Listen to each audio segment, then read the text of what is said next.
Assalamualaikum warahmatullahi wabarakatuh. My name is Hanisa Liana Amira binti Abdul Manaf. My matric number is 2214394, and I'm going to be explaining on the first part of the presentation, which is the definition of organ transplantation. Okay, organ transplantation is a medical procedure where we replace someone's organ with another organ or tissue, and this usually happens due to their organ being missing or broken. An example of an organ is like our heart, our liver, our kidney, and so on. And an example of tissue is like our skin, our bones, like that. One is the legal justification of organ transplantation, and as it has been said in the Quran in Surah Al-Ma'idah verse 32, Bismillahirrahmanirrahim, وَمَنْ أَحْيَاهَا فَكَأَنَّمَا أَحْيَا النَّاسَ جَمِيعًا. And who saved a life, it would be as if he saved the lives of all mankind. This is connected to organ transplantation because it's like when we donate our organ to someone to save them from dying, it's like we are saving their life, and it's equivalent to saving the whole humanity. Our deed is equivalent to saving the whole mankind, like that. Next one is organ donation is an act of charity. Act of charity is blessed with good deeds. Okay. Next one is it's a necessity dictates exception, meaning when it's something that is necessary, it becomes an exception for us to donate our organ, even if it sounds kind of harming to us. It becomes an exception because it's necessary to save someone. Next one is choice of the lesser evil if both can't be avoided. It's like we are put in a situation where we have a choice to choose whether to see someone die or to donate our organs. So we need to choose a lesser evil choice, which is donate our organs to them. Next one is prohibition of sale or exchange. We are prohibited to sell our organs. We shouldn't make money from our organs because it's disrespectful for our body. Next one is the characteristic of the donor. The donor can be alive or cadaveric. Cadaveric means dead, but we need their permission through their will or something. Next one, the donors are not considered as violating the rights and trust given in preserving his body because it's not intentionally. We are not doing it because we want to. We do it because we have to. We have to save someone's life, so we are not considered as harming ourselves, like doing self-harm or anything. So we are not going to be punished for that. Next one is non-Muslim can donate to Muslim and vice versa. If I wasn't mistaken, in Malaysia, like we are a multi-religious country, and they are considered as a non-Muslim that has pledged loyalty to the country, so we have to protect them as well as how we protect our Muslim brothers and sisters.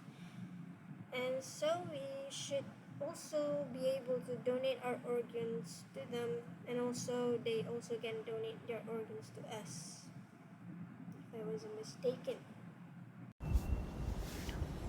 Hi, Assalamualaikum. My name is Nurul Nadia Shadliana binti Zainuddin, matric number 2229002.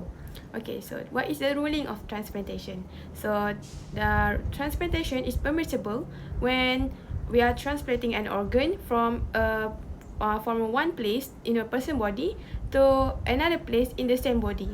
So this is so that we can expect to benefit and outweigh to avoid any possible harm, and we want to remove a deformity that is causing a person psychological or physical harm. So then next is we are transplanting an organ from the body of one person to an organ to a body of another person. Only if the organ is an organ that renew itself automatically. For example, blood and skin.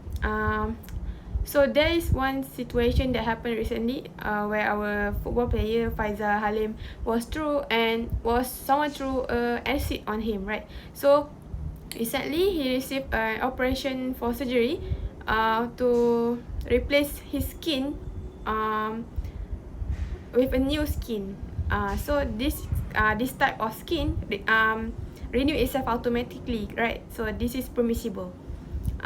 So next is make use and organs that have been taken from the body of another person due to sickness. So this type of permissibility is because we are taking an organ from someone that cannot use it anymore because of his or her sickness.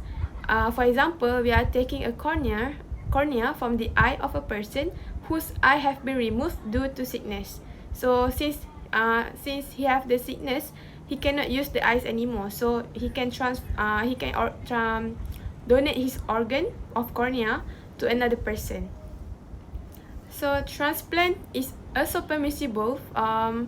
Transplanting an organ from a dead person. Yeah, it is also permissible.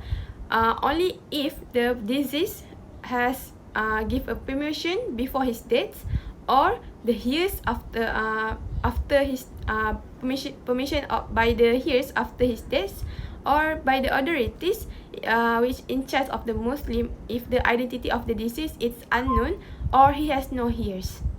So it is the transplantation is not permissible, which is haram to transplant an organ from a living person because when we remove it, it may cause an essential function to cease, even though his life does not depend on it. So for example, we are taking cornea of both eye of a person that is using it. So it is haram. Okay, so we continue on the rulings of transplantation. So transplantation is performed as a final option to save a patient life who is suffering from end-stage organ failure. So the methodology used in this is determining the permissibility of organ transplantation is based on the urgent need to save the patient life. So based on the Islamic legal maxims, the deeds are judged by their end goal and purpose. So what is the end goals and purpose, right? So the end goal and purpose of transplantation is to save the patient life. So organ transplantation is not performed with the intention of humiliating or organizing the disease. So instead, we want to carry out an intention of saving a life. And second, harm must be eliminated. So eliminating harm is one of the objectives of our Islamic law. In the context of organ transplantation, the procedure is to fulfill the objective of preserving human life. So Allah Subhanahu Wa Taala has promised a great reward for the effort of preserving human life, as mentioned in the Quran. And if anyone save a life, it will be as if he saved the whole life.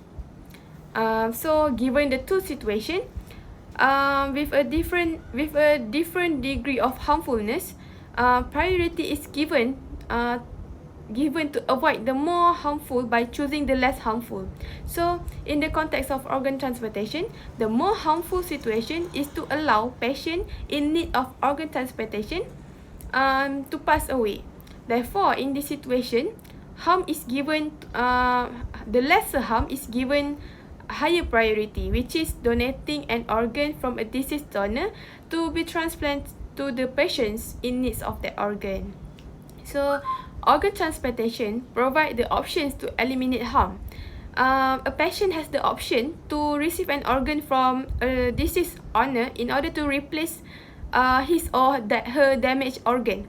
So in this context, preventing harm takes priority over preserving the body of the deceased. And the last one is hardship begets facility. So organ transplantation is made available to the mankind as a means to overcome hardship faced by the patients with end-stage organ failure, as I mentioned in the earlier. So this is supported by the following Quranic verse, which is Allah intends every facility for you because He does not want you to put you into difficulties. So Islamic law permits one who is in urgent situation to do the unlawful, which is haram, in order to eliminate the harm he faced, the harm he faced. So under the condition that there is no under the condition that there are no other lawful option available. So in this context, the last available option to save a life is to do organ transplantation for the person who is facing a end stage organ failure. Because when one is in difficulty that is unbearable, or if the situation persists, allowance should be given to the person in the difficulty. So we want to eliminate the difficulty. So in the context of organ transplantation, a patient with end stage organ failure is facing death. So those we want to use organ transplantation as an option that is allowed in Islamic law to save to give an effort to save the patient's life. So last one is state of brain deaths. I want to add about brain deaths because the fatwa has stated that deaths can occur due to two reasons. So the first one is when the heart stops functioning in totality and the doctor confirm that there are no hope for recover. And the second one is when the function of the brain stops in totality and the doctor confirm there is no hope for recovery upon the complete analysis. So therefore, Islam accepts brain deaths as deaths, and organ transplantation is allowed in this case. That's all from me. Thank you. My name is Aini Nur Fatihah binti Syamuddin. Next is the Islamic perspective on organ donation. So in the Islamic perspective on organ donation are built upon two principles, which is the first principle is the sanctity of the human body. So in the Quran, it is stated that Allah has favored humankind over all creation and honored them. And the Prophet Muhammad, peace be upon him, also described the human being as being sacred. So the terms of honor and sacred nature is referred to the primary sources of Islam are not limited to the human body when it is alive, but also the sanctity is equal associated with the dead body. This is from Surah Al-Isra ayat 70, where Allah has stated that He had honored the children of Adam above many other creation. So from this ayat, it has led many scholars into conclude that organ donation are prohibited in Islamic law. They also draw from several evidence and prophetic statement, which is from Prophet Muhammad SAW. Breaking the bones of the disease is like breaking his bone when he is alive. So this is used to support the prohibition of using any part of human body for the benefit of another person. So for example, hair extension. So Imam Al-Nawawi comments that if human hair is used, then it is unlawful by consensus whether it's the hair from man or woman, because the general narration that prohibit this. Second principle of Muslim perspective on organ donation and transplantation is preservation of life. Preservation of life is one of the highest goals of Islamic law. So from the statement of sanctity of human, scholars have established that preservation of life is one of the fundamental principles on which the Sharia Islamic legal code is based. Most scholars often refer to a verse from Quran. One of the verse is from Surah Al-Ma'idah ayat 32 that state, if any saves a life, it is as if he saved the life of all mankind. So as organ donation is generally understood as life-saving procedure, the verse has been used to to support the position of the donating one's organ is a blessed deed with massive reward. Next is the ethical perspective. It have 4 principles. First is the autonomy. So this principle emphasizes on the patient's right to make decision about their own healthcare. It involves respecting the patient's personal values, beliefs, and preferences. In Islam, this aligns with the concept of respecting an individual's free will and personal responsibility in making decisions about their own health and body. Next is beneficence.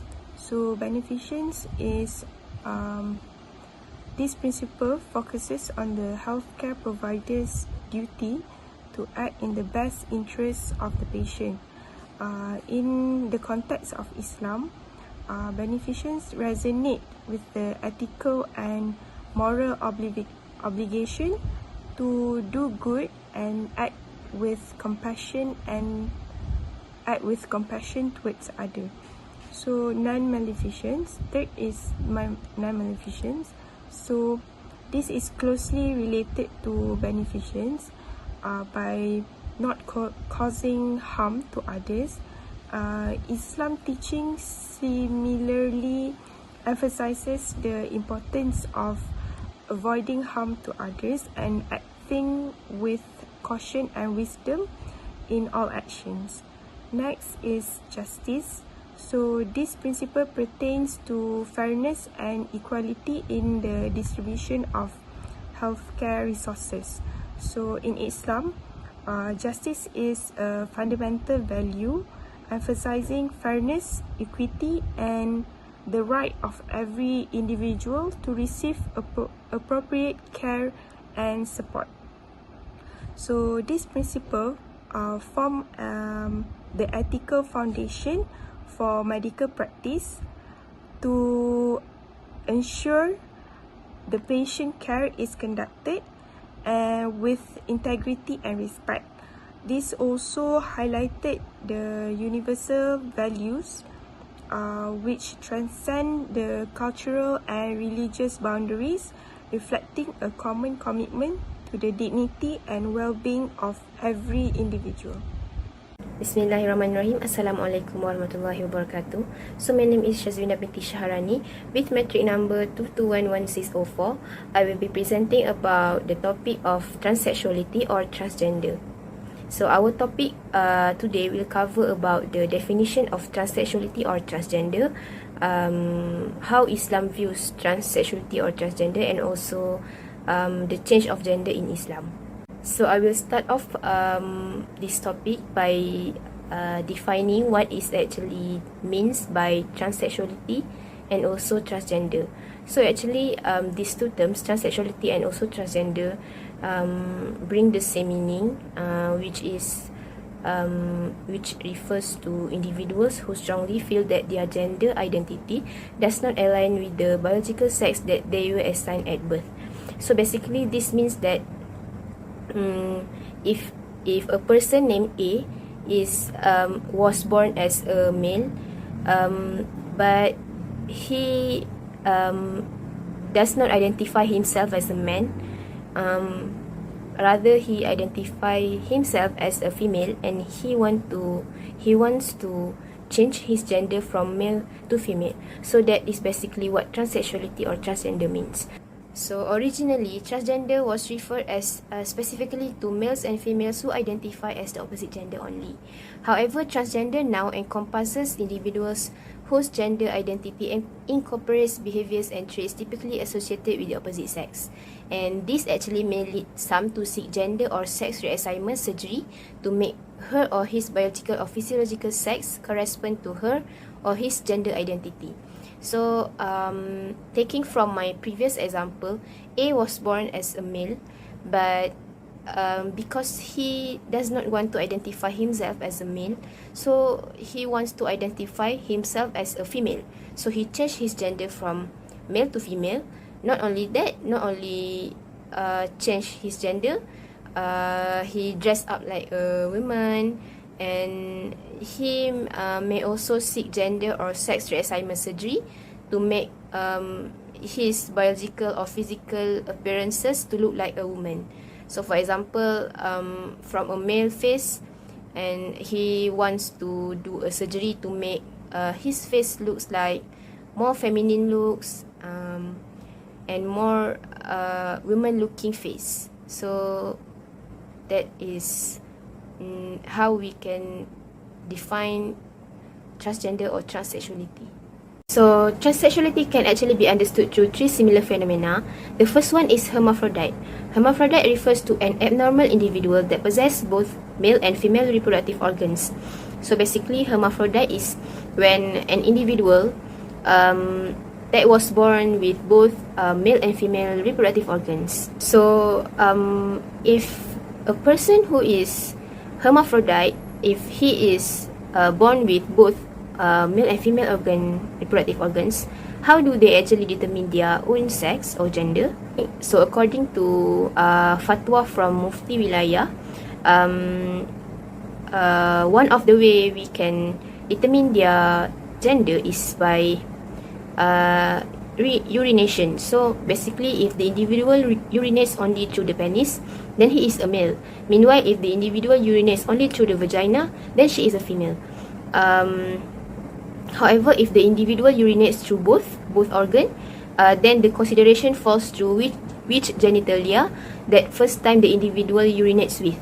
And another way how the gender of hermaphrodites can be determined is by ejaculation and menstruation.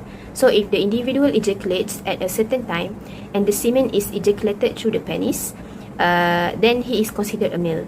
But if the semen flows through the vagina or she experiences menstruation, then she is considered a female. So this is how, however, on the condition that it happens repeatedly to support the first assumption. So the second phenomena that can actually explain transsexuality is transvestitism. Transvestitism is the practice of adopting the dress, the manner, and frequently the sexual role of the opposite sex. So basically,